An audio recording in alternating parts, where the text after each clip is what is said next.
1 week in the life of an American living in Italy. Firstly, if you don't know me, I'm a Rotary Youth Exchange student. What that is, well, I'll make another video explaining that later. You will quickly realize my closest friends are Maya and Anto. They are Canadian and Colombian. We hang out more than once a week and tend to do strange things. We all miss spicy food, so when we went for a walk, we bought a spicy ramen. It was not spicy at all, however, that's what you expect when you live in Italy. We tried weird candy like a milk tablet along with this past trending jelly burst.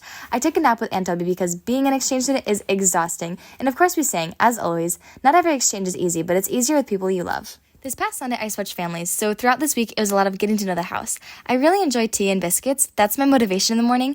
This house has 55 stairs to go up and down every day. I kind of like it. The walk to the bus is 15 minutes, however, that was my choice. I think one of the most fortunate things I have received here is friends in every environment. I have friends on the bus, my class, out of the class, in the program, with my families, so everywhere I go, I'm surrounded by people I love. In school, I tend to practice my Italian or listen to the lectures, either very fun or very boring. After school, we had to do the Italian lesson. We are learning A1 Italian. It's not the most fun part of my day, but it's definitely the easiest. After the lesson, Anto, Maya, and I went for a walk in Lamagna. We bought some very weird bread, very hard, very bad, very experiential. With another friend named Ricky, we all went to see these beautiful lights in Milan. They were very therapeutic and very pretty. We all ate another Italian spicy burger. We are definitely all sleep deprived. In Italy, there's so many different types of high schools you can choose from. I was lucky enough to be put into the high school for science. And if you're Italian, you know just how lucky I am. However, today instead of school, my class got to volunteer in a place with people with physical disabilities. I was able to do exercises with them and even recycle paper. For Christmas, my friends and I chose to do a thong exchange. 10 out of 10 recommend. It's super funny and I loved it. However, I was gifted a thong that I could not figure out how to use for anything. For Lucy's going away party, we made homemade pizza and played games.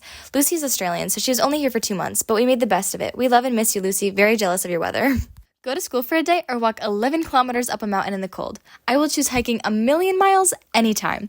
Someday I will be back in Europe, so you can take a little trips with me now. I started with many layers and ended up taking them all off. After the hike, I ate pizzoccheri with my family.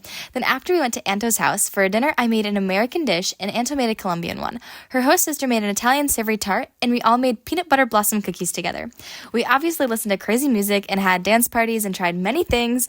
We played games like What Do You Meme? Most of them were very political, and Twister. I crushed Anto in Mario Kart, and we had a sing-along to Beauty and the Beast. Anto and I did back scratches till we fell asleep at 4 a.m. Oh, and if you don't like throwing up, I do not recommend shotgunning a monster. When we have monsters, we've only ever shotgunned them. This is our little dance party that we did, and it was definitely amazing. Definitely should join us sometime. The next day was Lucas's 17th birthday party. I thought it was his 18th, so I'm very glad I did not make him a card. But anyways, we woke up super late, so we had no time to get ready. But Anto has an amazing host mom that wrapped all of the cookies and made such a cute gift for him. We ate Mexican food. It was probably some of the best food that I've had in a long time, and the most flavorful. Besides the sushi, we did a pepper challenge along with trying a spicy salsa. I really miss my spicy food. The train situation was very difficult. I will be explaining this in my blog. However, in the end, Mouse saved the day.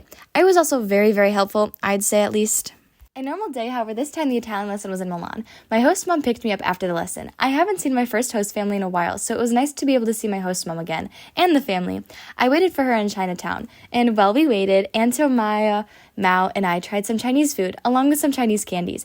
If I could tag the place where we ate their raviolis, I would, because it was so good, but the name was in Chinese, and I didn't quite understand anything. This exchange is truly the best part of my life, and I'm so grateful for every single moment that I've had.